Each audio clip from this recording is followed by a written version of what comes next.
Xerostomia is the medical term for dry mouth. I'll use the terms xerostomia and dry mouth interchangeably throughout this video. Dry mouth means you don't have enough saliva in your mouth to properly protect your teeth and gums.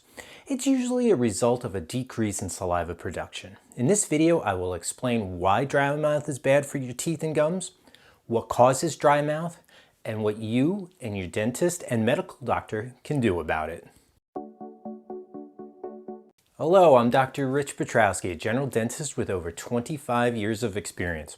I'm teaching you about dentistry and teeth so that you can have a very nice smile. The average person produces between 2 and 6 cups of saliva per day. For my viewers outside of the United States, that's between a half a liter and 1.5 liters per day. And yes, they do teach the metric system here in the USA. Saliva is mostly water with enzymes, proteins, and minerals. The enzymes help to start digesting your food as you chew it. The water and proteins help to lubricate your tongue, teeth, gums, roof of your mouth, and the inside of your cheeks to prevent food from sticking while you chew. The minerals will help protect your teeth from cavities. Cavities are caused by the bacteria that live in your mouth that produce acids, which will remove minerals from your teeth. The minerals in your saliva will help your teeth remineralize. The neutral pH of your saliva will help buffer the acid that is produced by the bacteria. Without a healthy amount of saliva, your teeth will start to demineralize and become sensitive, and it will eventually lead to cavities. People with dry mouths tend to get many cavities very quickly. Several years ago, I had a patient who experienced dry mouth, and he ended up getting so many cavities that he needed to get all his upper teeth removed. Having a dry mouth will lead to an increase in dental plaque buildup, which will cause gingivitis and periodontal disease. Dry mouth can also contribute to mucositis, which is inflammation of the soft tissues in your mouth. This can make it painful to eat, swallow, and speak. It can also affect your sense of taste. If you are a full or partial denture wearer, dry mouth can make it painful to wear your denture. Dry mouth may cause full dentures to not stay in place well. The amount of xerostomia you experience can also vary. Some patients may only get it temporarily. For instance, if you have a cold and have to breathe through your mouth for a few days until you get over the cold. While other patients can have severe cases of xerostomia that are permanent. Even temporary xerostomia can lead to an increase in cavities. The more frequently you get dry mouth, the greater the chances of getting cavities. So now that you know why saliva is important for mouth health, next I'll talk about what causes xerostomia. Xerostomia can be caused by many different factors, the most common cause being a side effect of certain medications. Medications such as allergy meds, high blood pressure meds, nasal decongestants, water pills, also called diuretics, muscle relaxants, antidepressants, and seizure medications may cause dry mouth to varying degrees. As you get older, you are more likely to get dry mouth, usually because most people take more medications as they get older. Another big cause of xerostomia is cancer treatment. Both chemotherapy and radiation therapy can cause dry mouth. After chemotherapy, the xerostomia usually goes away, but for people who need radiation therapy of the head and neck, the xerostomia may be permanent. The radiation therapy will destroy any salivary glands that are in the path of the radiation beam. Xerostomia can also be a symptom of various medical conditions as well. Issues such as diabetes, Alzheimer's, Parkinson's disease, and Sjogren's syndrome can cause xerostomia. For Sjogren's syndrome, dry mouth and dry eyes are the two most common symptoms.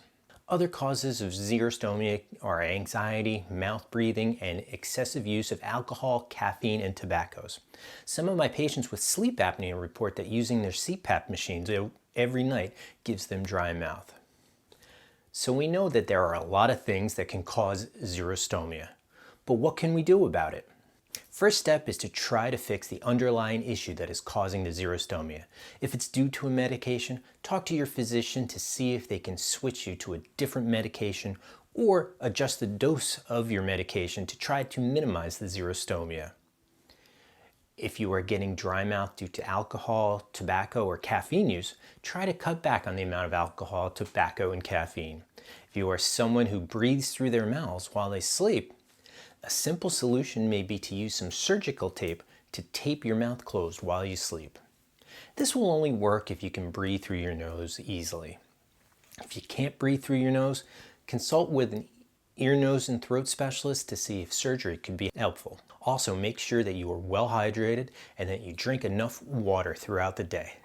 Dehydration can cause xerostomia as well. If none of that helps, there are prescription medications and over-the-counter medications and products that may help. Which medications and products you use will depend on the severity of your xerostomia. For mild cases, drinking extra water and using dry mouth lozenges may be enough. Dry mouth lozenges are sweetened with xylitol, an artificial sweetener. The sweet flavor and having a lozenge in your mouth will stimulate saliva production. The xylitol is good for your teeth since it helps to prevent cavities. Don't overdo it with the lozenges since the xylitol can cause gas and diarrhea in some people. Stay away from lozenges that contain sugar. The combination of dry mouth and sugar will cause rampant decay very quickly.